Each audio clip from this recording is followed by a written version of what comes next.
iniciar a nossa aula.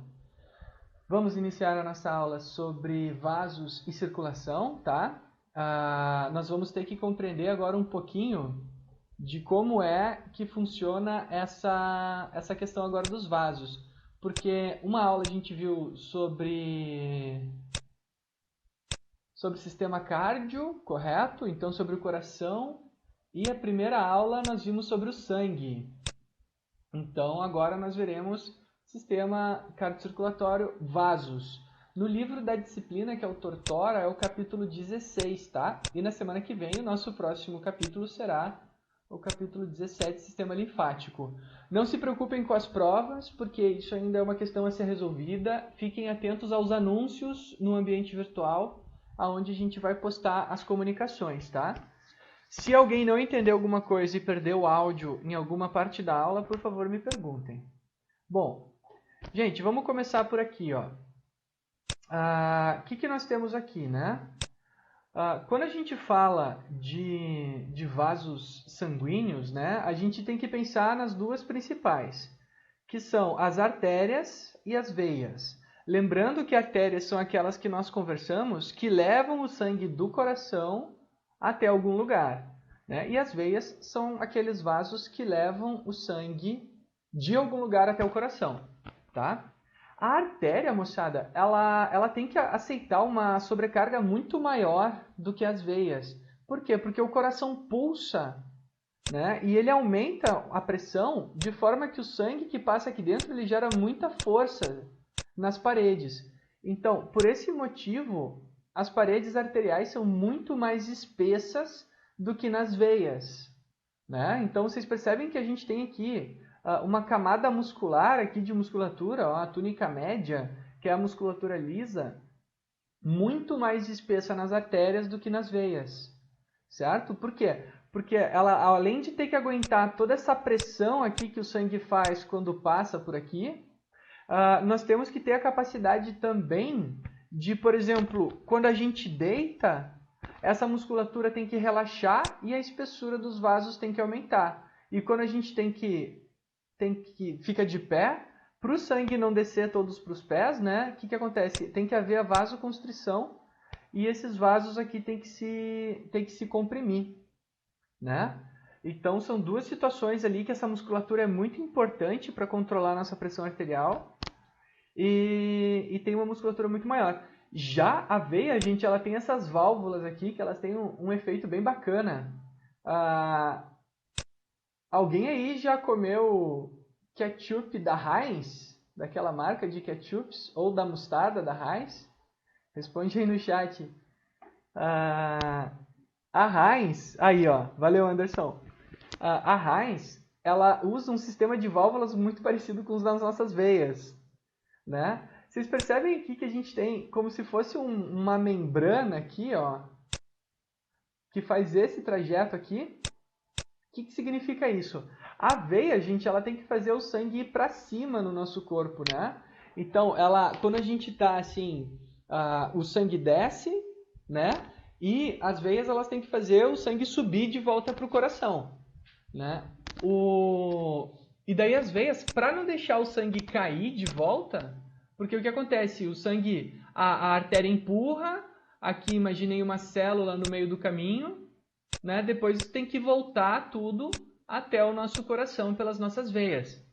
E aí, para não ter refluxo, para o sangue não voltar, se tem essas válvulas. E elas impedem que o sangue retorne. Então, quando o sangue faz força para subir, ela sobe. Mas quando o sangue não está fazendo força para subir, ele estanca e fica fechado. É mais ou menos como se fosse um litro de ketchup que impede que que o produto saia dali de dentro. Né? Quando a gente aperta, ele faz força para sair, né? Bem comum, inclusive, quando a gente vai servir o sanduíche, né? A gente faz força, não sai, não sai, não sai. Aí, de repente, sai tudo de uma vez ali, você suja tudo, né? Então, basicamente, essas válvulas têm essa função aqui, tá? Bom, vamos continuar aqui. E aí, entre as veias e as artérias, né? Então, aqui em cima nós temos as veias e aqui nós temos as artérias.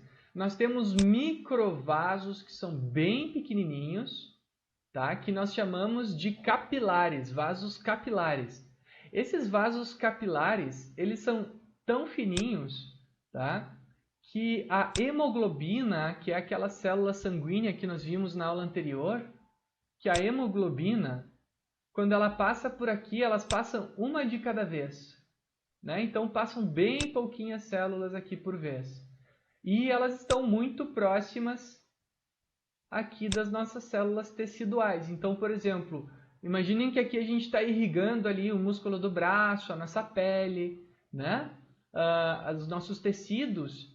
E aqui nessa região consegue, graças a essa pequena espessura, consegue haver a troca de gases entre células e o nosso glóbulo vermelho aqui no meio, né? Então, são bem fininhas, não são consideradas nem 100% veias, nem 100% artérias, porque aqui está ocorrendo a troca gasosa. Então, elas têm vários caminhos que vão se percorrendo para que haja essa troca aqui com as células, né? E aqui está meio exagerado, dividido assim, mas na verdade aqui ainda pode ter algumas hemoglobinas fazendo a troca gasosa com os tecidos que estão aqui no meio do caminho, né? Então, capilares têm basicamente essa função de estar permitindo a troca gasosa nas nossas células, tá?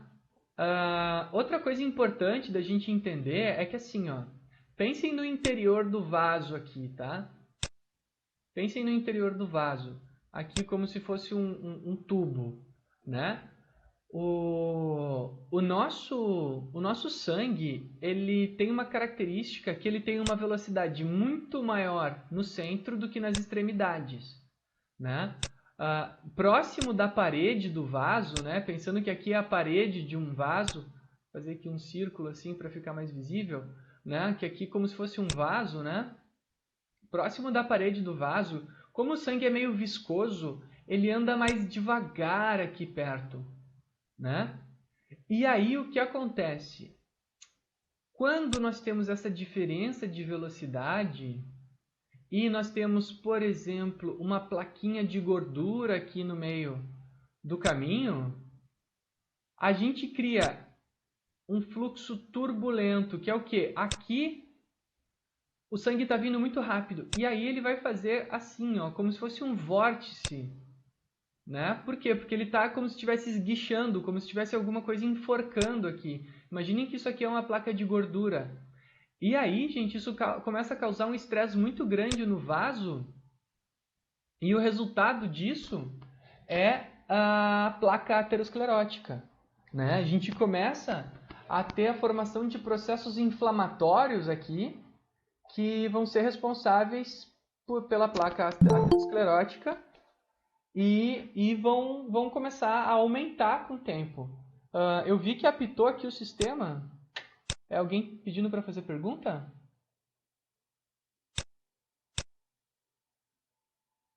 Foi isso? Não?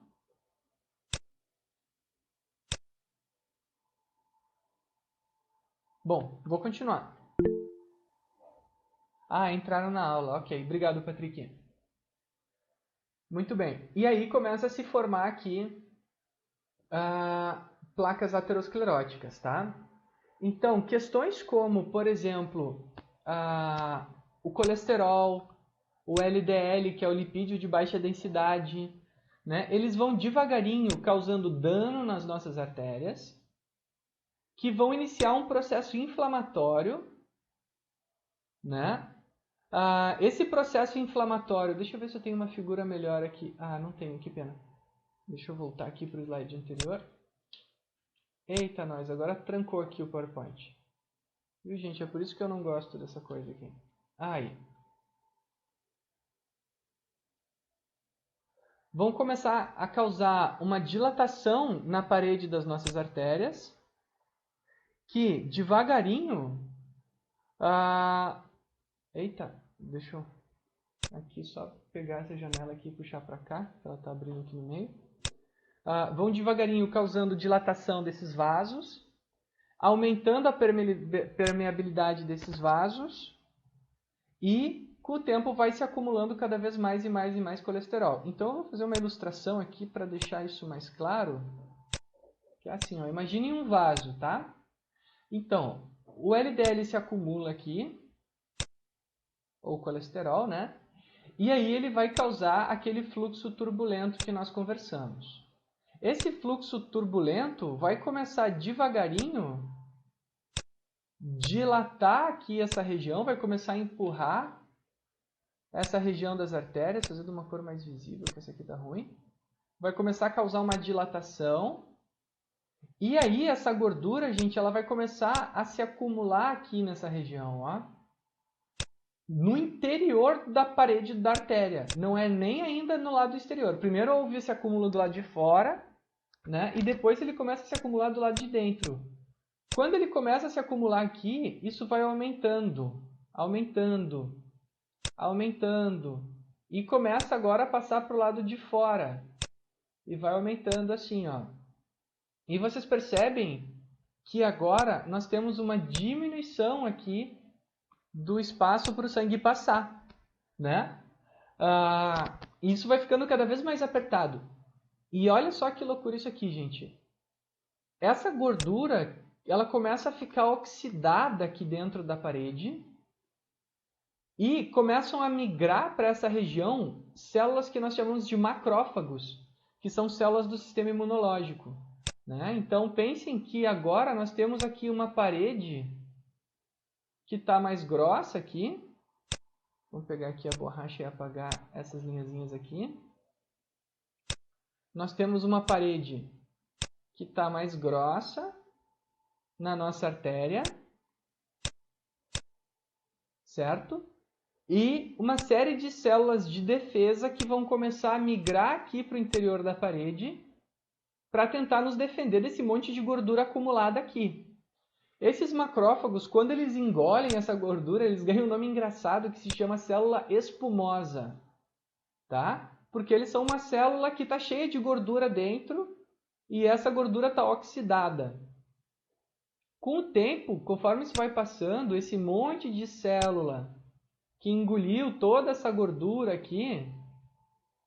Gente, o que acontece com gordura quando a gente deixa muito tempo, por exemplo, a manteiga exposta assim, fora da geladeira? O que acontece com ela, gente? Vamos ver se eu consigo interação. Quem sabe o que acontece com a manteiga quando ela fica muito tempo fora da geladeira? Quem está acordado aí prestando atenção? Derrete? Só se o dia estiver quente, né? E aí, moçada? Sabe o que vai acontecer? Vocês nunca esqueceram a manteiga fora da geladeira e ela ficou fedida, gente? Rançosa. Isso aí, Júlia, ela fede, fica nojenta. Gente, o LDL, isso aí, tá, tia Zeda. O LDL, ele começa a ficar apodrecido e rançoso, né? Gente, o interior das nossas artérias começa a ficar com gordura podre acumulada no interior, tá? É exatamente isso que acontece. E aí, o nosso corpo tentando nos defender, eles fazem essas paredes aqui, ó, que são as paredes musculares, elas começam a crescer aqui e tentar cobrir essa parte que estava cheia de gordura no interior. Tá? E aí, vou botar aqui esse músculo. Essas células musculares aqui vão tentar nos proteger e vão fechando cada vez mais a parede aqui do endotélio, até que esse sangue começa a fazer muita força aqui, tá? Com o tempo, essas células começam a morrer, porque a força aqui está muito grande, a pressão está muito grande, e esse vaso ele pode estourar, tá? E a gente vai ter o vazamento de toda essa gordura, toda essa nojeira que estava aqui dentro, vai vazar aqui pro lado de fora, tá? Então, essa gordura ela pode agora ir migrando pelo nosso corpo até vir parar, por exemplo, em dois órgãos muito importantes. Quem sabe o nome quando uma placa de gordura, uma placa aterosclerótica, adere ou aqui numa artéria do coração e entope ela, ou aqui numa artéria, por exemplo, do nosso encéfalo e entope esta artéria. Quem sabe o nome do entupimento de artérias devido a placas ateroscleróticas no coração ou no cérebro? São duas doenças diferentes. Duas doenças que têm nome diferente. Quem sabe me dizer o nome dessas doenças?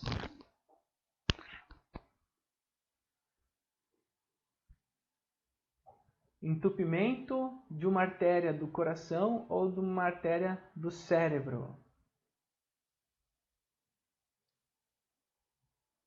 Vamos lá, gente, quero interação aqui. Aterosclerose? Aterosclerose, Gabriel, muito bom a tentativa. A aterosclerose é o nome desse processo. Né? Esse processo de crescimento aqui da placa aterosclerótica é a aterosclerose. Mas e como é que é o nome quando entope uma veia, uma artéria aqui? É um acidente muito grave, gente. Que aí toda essa parte aqui que foi entupida vai morrer do coração, ou se for no cérebro, eu vou ter uma parte do meu cérebro morrendo por causa desse acidente. Acidente vascular cerebral, muito bom, AVC e AVE, muito bom, moçada. Infarto e AVC, agora sim, hein? Muito bom. Gente, no coração, quando há o entupimento arterial, a gente chama de infarto. E no encéfalo, quando há o entupimento arterial, nós chamamos de AVC ou AVE, né? Que é o acidente vascular encefálico, tá? Então, isso se deve, gente, basicamente a essa questão aqui, que começa a ter essa compressão arterial, a gente começa a fazer cada vez mais força para o sangue passar, até que esse vaso se rompe, né? Esse vaso se rompe e vaza tudo para fora da artéria da parede do endotélio, tá? Bom, vamos continuar. Além dessa questão que a gente estuda nas veias, a gente tem que entender também a função, perdão, o que acontecia antes era nas artérias, a gente tem que entender o que acontece também nas veias, tá? As veias, elas vão ser responsáveis por um efeito chamado retorno venoso, né? O que é isso, gente? Agora vocês estão sentados, né? Mas, por exemplo, se vocês estivessem de pé, como é que o sangue faz para voltar de volta para o coração? Né? Ele precisa de ferramentas para conseguir garantir que chegue até lá. Né? Como é que a gente chama isso? Nós chamamos isso de retorno venoso. Então, por exemplo, vocês já ouviram falar no segundo coração do corpo? Que nós temos outro coração que não é o coração que fica no peito? Ou o segundo e o terceiro coração? Qual coração é esse, Anderson? As panturrilhas, muito bom, isso aí. Os nossos gastrocnêmios, moçada, o que acontece? Quando eles comprimem as veias, eles empurram o sangue para cima. Né? Então, olha só, imagine isso aqui como sendo aqui as panturrilhas. Então, o gastrocnêmio medial e aqui o gastrocnêmio lateral, por exemplo, tá? Mas todos os músculos têm esse efeito, é que os gastróqueos são muito importantes para isso. O que acontece? Quando a gente caminha, por exemplo, eles vão comprimir as nossas veias, tá? E o que acontece? Lembram das válvulas aqui embaixo? A válvula da raiz aqui, ó. Ela vai fechar e não vai deixar o sangue voltar. Então, ele não vai conseguir descer. Ele só vai conseguir passar para cima, porque as válvulas vão se abrir aqui e vão deixar o sangue subir. E aí, nessa direção, elas vão conseguir subir em direção ao coração, certo? Então percebam que essa contração da panturrilha é o que garante que... Por que o sangue, quando a panturrilha comprime, não desce aqui para o pé, né? Porque aqui embaixo a gente tem o pé. Por quê? Porque quando ela comprime, as válvulas vão bloquear a passagem do sangue e vão permitir apenas que ele tenha um caminho unidirecional, tá? Isso se dá durante o exercício, principalmente enquanto a gente está caminhando, né? Muitas pessoas têm o hábito de usar as panturrilhas quando estão sentados também, né? Por exemplo, ficam balançando a perna assim, fazendo como se estivessem pulando embaixo da mesa, né? Então, isso é o efeito normal aqui da bomba muscular. A outra bomba que faz com que o sangue suba em direção ao coração é aqui, ó. Vocês lembram que aqui na parede venosa nós temos os músculos, a musculatura lisa do endotélio, né? Essa musculatura lisa, ela se contrai apertando aqui o vaso e quando ela aperta o vaso, ela vai fazer o mesmo efeito do músculo, só que ela é muito mais fraca que o músculo, né? Então ela vai apertar um pouquinho, o sangue vai tentar descer, não vai conseguir por causa da válvula e vai conseguir subir em direção aqui ao nosso coração. Olha que coração bonito que está desenhado aqui, né? Parece um morcego. Vai subir aqui em direção ao coração, tá? Então, nós temos a bomba muscular, que é a panturrilha, a venoconstrição, que é a bomba que funciona principalmente durante o repouso, que é a contração da musculatura lisa que envolve os vasos, e a bomba respiratória. A bomba respiratória é o seguinte, quando o pulmão enche dentro da nossa caixa torácica, né? O que acontece? A gente tem que pensar aqui a nossa caixa torácica, né? Pensem assim as nossas costelas aqui, tendo os pulmões aqui no centro, que quando a gente inspira ar, esses pulmões vão se expandir e vão comprimir todas as veias que nós temos passando pelo tórax, né? A nossa veia cava, gente, o nosso próprio coração, eles estão tudo aqui no meio. Nós temos veias super importantes passando aqui. A gente tem o coração aqui no meio, né? Nós temos a musculatura peitoral, a musculatura abdominal. Nós temos uma série de vascularizações aqui na cavidade abdominal e que quando o nosso corpo, quando a gente inspira e o pulmão se expande, ele vai comprimir tudo isso aqui. Quando ele comprime, ele vai fazer o mesmo efeito da bomba muscular e da venoconstrição. Sempre que a gente aperta a veia, a gente faz o sangue ir em direção aqui ao coração. Tá, gente? Não sei se deu para entender, mas aqui era para ser tipo um esqueletinho, né? Pronto. Então, moçada, nós temos 3 ferramentas aí que nos ajudam a fazer o sangue retornar em direção ao coração. A primeira ferramenta é o músculo contraindo, que pode ser tanto a panturrilha como qualquer outro músculo. A segunda ferramenta é a musculatura lisa dos vasos contraindo. E a terceira ferramenta é a bomba respiratória, que são os nossos pulmões se expandindo. Tá? Aqui tem um exemplo de venoconstrição, da bomba muscular funcionando no bíceps. Ela também funciona no braço. Aqui o exemplo da musculatura lisa se contraindo, tá? Algumas figurinhas para dar de exemplos para vocês.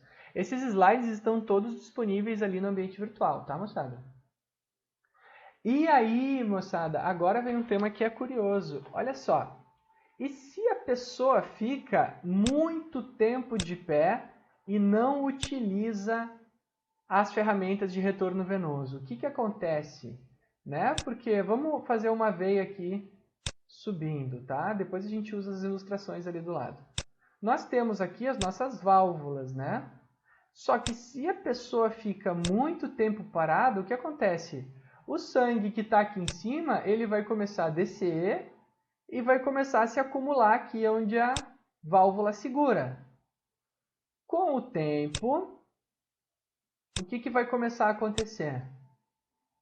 Esse sangue que está ali nas válvulas vai começar a se acumular aqui nessa região, né? E aquela região no entorno da válvula vai começar a aumentar de espessura.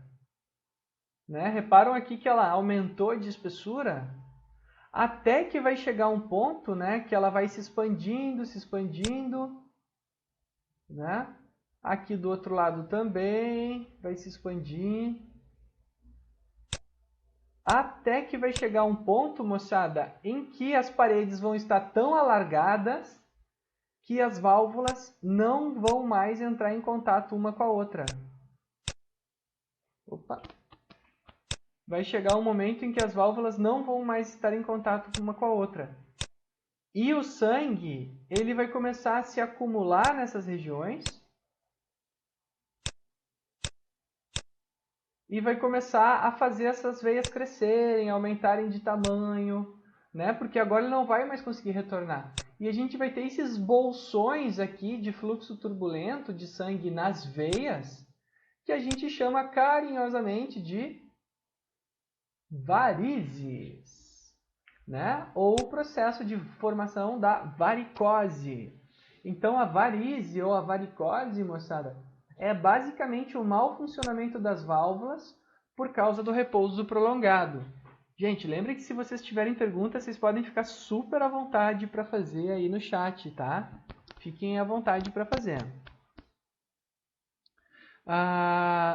Aí, olha só, as varizes, elas têm maior propensão a se desenvolver em algumas pessoas do que outras.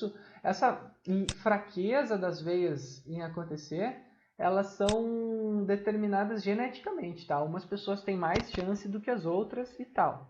Só que o que acontece? Depois que se forma esse bolsão aqui, ele não se desfaz mais, tá? A não ser com procedimentos cirúrgicos. Então eu posso, por exemplo, vir com um produto químico aqui e matar essa veia, tá? E inutilizar ela. E aí o nosso corpo vai ter que usar outros caminhos para fazer o sangue retornar, tá? Não é uma coisa muito problemática a gente matar uma veia. Uma artéria é algo muito problemático, mas uma veia não é um problema, tá? Da gente secar ela, por exemplo. Daí pode passar cimento, pode passar toxina, cimento cirúrgico, tá, moçada? Não é qualquer cimento. Aqui nessa veia para inutilizar ela porque esteticamente ela está desagradável ou já está causando dor aqui por causa dessa distensão que está causando nessa região, tá? Então, se por exemplo os pais, mães de vocês têm muitas varizes, as chances da gente ter é muito grande, né? Dos filhos terem é muito grande. E se a gente já desenvolveu varize, não tem mais como voltar atrás. Se a gente ficar sedentário, a gente só vai formar mais. O que o exercício faz, o movimento faz, é prevenir. Então, tanto se eu ficar muito tempo parado sentado, quanto muito tempo parado em pé, eu tenho uma alta propensão a desenvolver varizes, tá? Bom, a outra coisa importante da gente saber é aqui a questão da pressão arterial, tá? Gente, a pressão arterial, ela é a força que o sangue faz nas nossas artérias. E ela é dividida em vários níveis, tá? Todo mundo aí deve conhecer a pressão que nós chamamos de normal, ou ótima, né, na verdade, que é a 12 por 8, ou 120 milímetros de mercúrio por 80, que é essa aqui, tá? E nós temos esse primeiro número identificado como pressão arterial sistólica e o segundo número como pressão arterial diastólica. Se a pressão aumenta, né, nós estamos indo em direção à hipertensão. Se ela diminui, nós estamos indo em direção à hipotensão. Então, por exemplo, uma pessoa que tem pressão arterial de 14 por 9, ela é hipertensa estágio 1. Se ela tem a pressão de 18 por 11, ela é uma hipertensão estágio 1 aqui, estágio leve, né? Enfim, a gente vai ter diferentes estágios de hipertensão. Mas, se ela tem, por exemplo, a pressão arterial em categorias diferentes, por exemplo, a sistólica dela é 12, é 120 milímetros de mercúrio, e a diastólica é 100, então ela tem 120 por 100, né? Uma pessoa que tenha 120 por 100 de pressão arterial, ela é considerada hipertensa estágio 2, Tá? A gente sempre vai classificar a pessoa pelo nível mais alto de pressão dela, tá? Se ela tá aqui tá normal, tá boa a sistólica, mas a diastólica tá ruim, a gente vai classificar como diastólica, porque a gente sempre usa a pior classificação para classificar a pessoa. Classificar pela maior sempre, tá? Qual que é o problema da pressão arterial elevada, gente?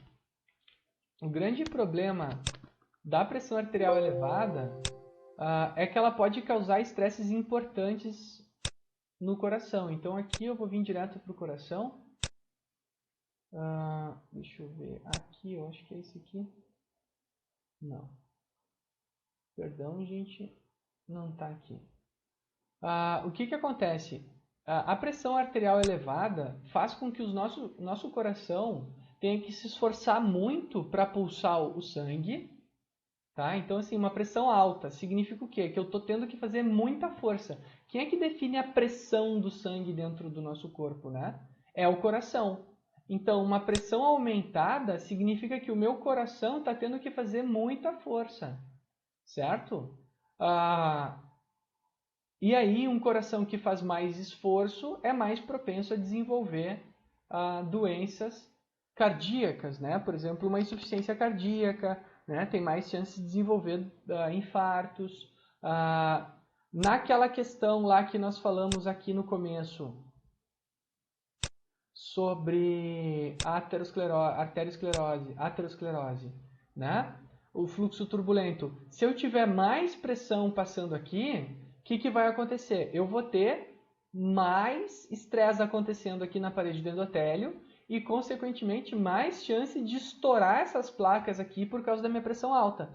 Então, a pressão alta ela é fator de risco para um monte de doença vascular, simplesmente porque meu coração está tendo que fazer muita força para o sangue passar. Então, se eu tenho um monte de gordura acumulada aqui, né, por exemplo, aqui na parede do endotélio, se eu tenho uma pressão alta, a chance desse negócio estourar aqui e fazer o sangue todo vazar, a gordura, aquela rançosa, né, oxidada, vazar aqui é muito grande, tá? Então, a hipertensão ela tem relação direta com as doenças cardiovasculares, tá? Esses slides estão todos disponíveis no AVA depois para quem quiser ver. E eu vou disponibilizar também toda a gravação dessa aula também no AVA por um link no YouTube. Certo? Bom, vamos falar agora de como é que é regulada a pressão arterial, tá? A pressão arterial, gente, ela é regulada por 4 sistemas, tá? Um primeiro sistema que a gente chama de reflexo barorreceptor, um segundo sistema que a gente chama de sistema renina-angiotensina-aldosterona, que é um sistema hormonal, e outros dois que são os quimiorreceptores centrais e os barorreceptores cardiopulmonares, tá?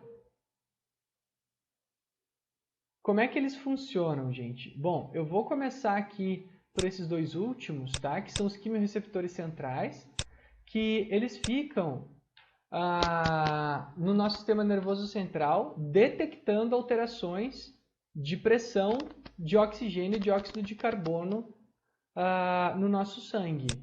Tá? Então, são células que são responsáveis por detectar esse tipo de alteração de pressão para poder regular nossa pressão. E nós temos também barorreceptores que percebem a diferença de volume de sangue que passa pelo nosso coração. Tá? Então, percebem diferenças de volume sanguíneo, né? Tentam mudar a liberação de sódio no nosso corpo. Uma coisa interessante, né? O sódio tem relação direta com a pressão arterial, por quê, gente? Né? Vocês já ouviram falar que a gente não pode comer muito sódio, porque senão aumenta a pressão? Né? Essa história é clássica. Vamos usar essa figura aqui para tentar entender por quê. Olha só, gente. O sódio tem uma característica muito interessante com relação à água. Quem sabe qual a característica que o sódio tem com relação à água? O que ele faz com o líquido dentro do nosso corpo? Quero ver quem está acordado prestando atenção ou quem está com o Netflix aberto em outra aba aí. Retém líquido. Muito bom, Patrick. O sódio, moçada, ele retém líquidos, ele atrai a água. Alguém aí já brincou de botar sal em cima de um bichinho indefeso no jardim? Quero saber quem brincou disso já. O Gabriel já fez isso, é? Cláudia já fez, Tati também. Na lesma, né? Isso aí, Caetano. Gente, o que acontece? Você, as pessoas insensíveis que fazem isso com os bichinhos, né?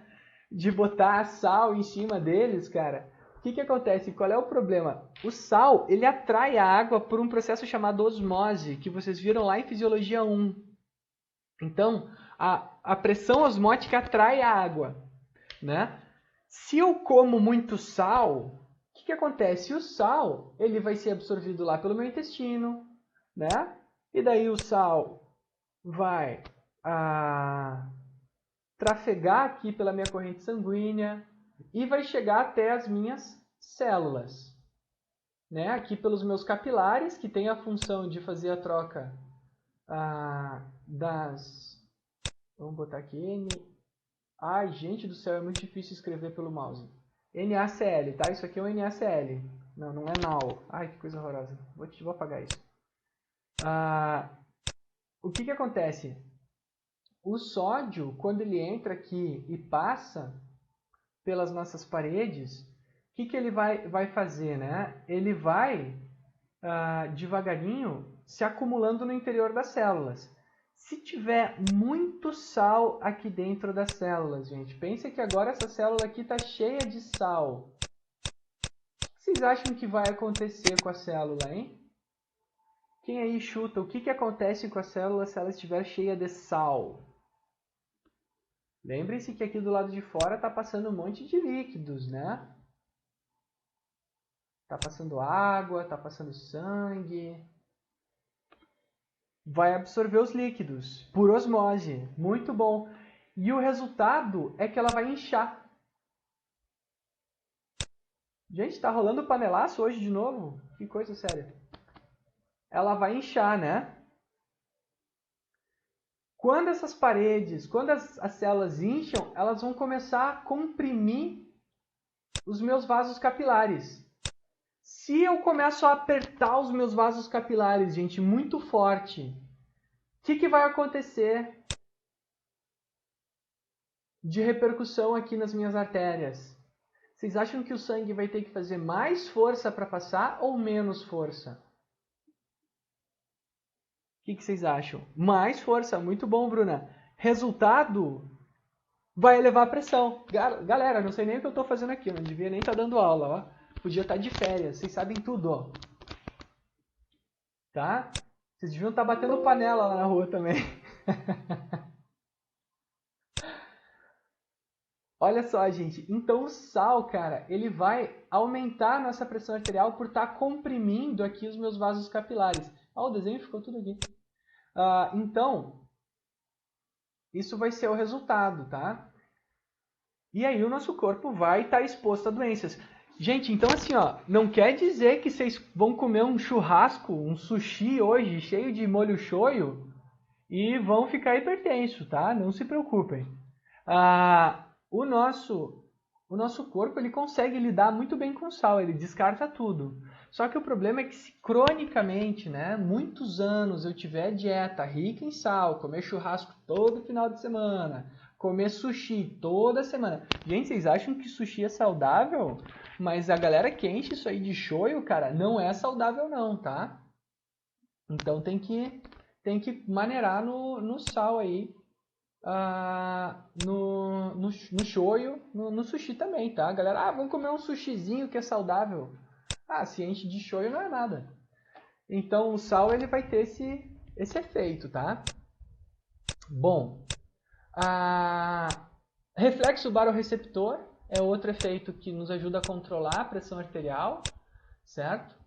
O sistema nervoso central ele percebe mudanças de pressão e manda os nossos vasos contraírem por meio da venoconstrição, tá? Gente, o que acontece? Por exemplo, vocês estão ali deitadão no sofá assistindo Netflix, tá? Semana que vem eu vou fazer aula no quadro. Eu vou tentar usar aqui esse negócio aqui no quadro e fazer aula ao vivo. Vai ser da hora, vocês vão curtir.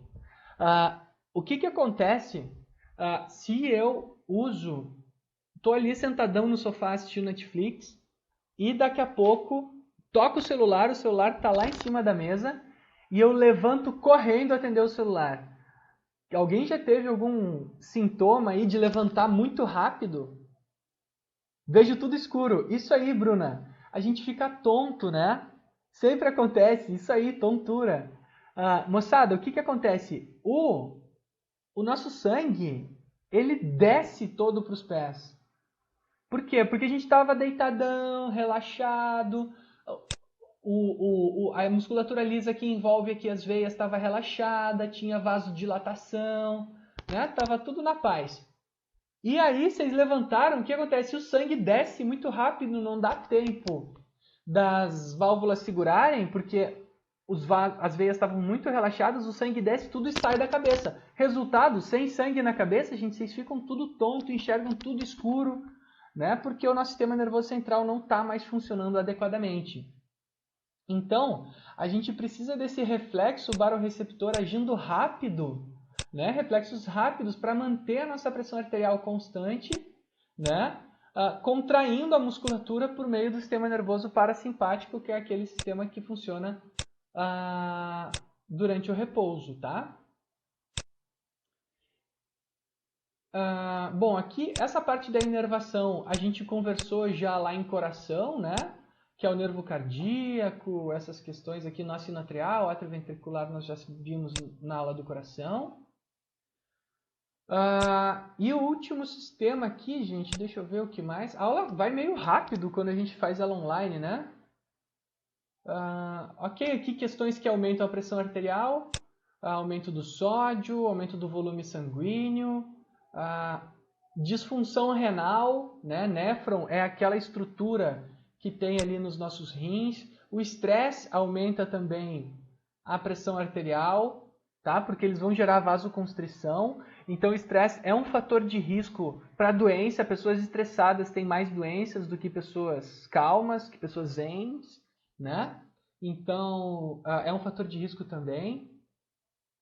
Pessoas aí, questões genéticas, a própria obesidade, gente, vai fazer o quê? Vai aumentar a insulina dentro do nosso corpo devido ao excesso de glicose, né?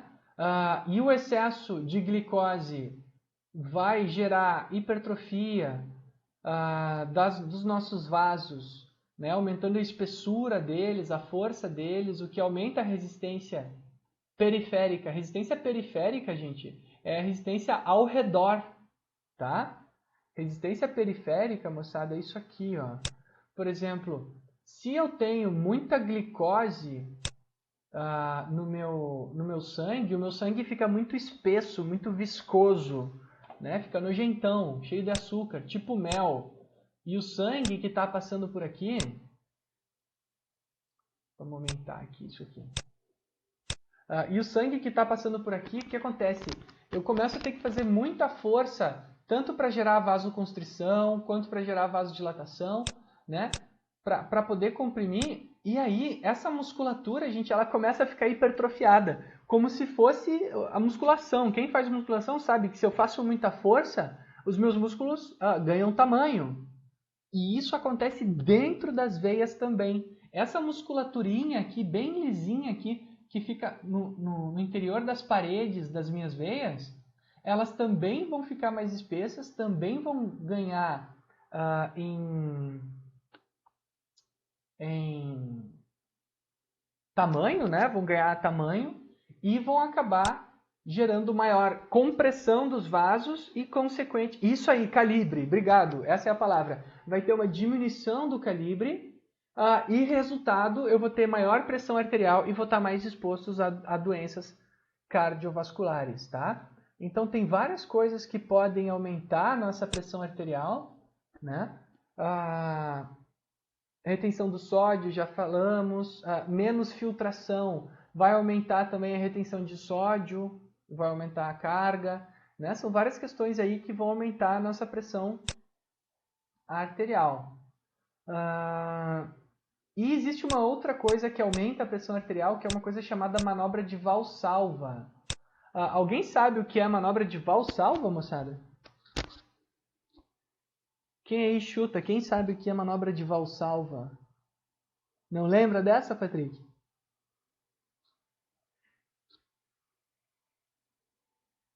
Gente, vamos ver. Não faço ideia, Morgana. Também não? Nunca nem viu? É que nem o Zeca Pagodinho, nunca vi nem comi, só ouço falar. Gente, manobra de Valsalva é assim, ó. Quando a gente tranca a respiração quando vai fazer um exercício. Anderson, olha só, presta atenção. Quando a gente tranca a respiração durante um exercício, né? Eu vou fazer um exercício e eu pego e falo assim, ó. Né? Vocês devem estar ouvindo pelo... Isso aí, para ganhar força. Perfeito, Patrick. Para tentar ganhar força. Só que o que acontece? A manobra de Valsalva, gente, ela tem um efeito colateral que é aumentar a pressão arterial. Certo? Então ela vai ter um efeito colateral que vai aumentar a pressão arterial. Tá? Então, ocorre normalmente quando eu estou tossindo, quando a gente vai no banheiro ou quando está levantando coisas muito pesadas. O que acontece? Esse aumento da pressão arterial se deve porque a gente está trancando a respiração e fazendo a bomba respiratória muito forte, que é aquele sistema de retorno venoso. Aqui, ó, a bomba respiratória, né? E quando a gente começa a respirar do nada de volta, diminui a pressão arterial muito rápido, o nosso coração acelera e algumas pessoas desmaiam depois do exercício por causa da manobra de Valsalva. Alguém aí já ouviu falar de pessoa desmaiando quando estava fazendo um exercício muito forte na academia? Olha isso aí, Caetano.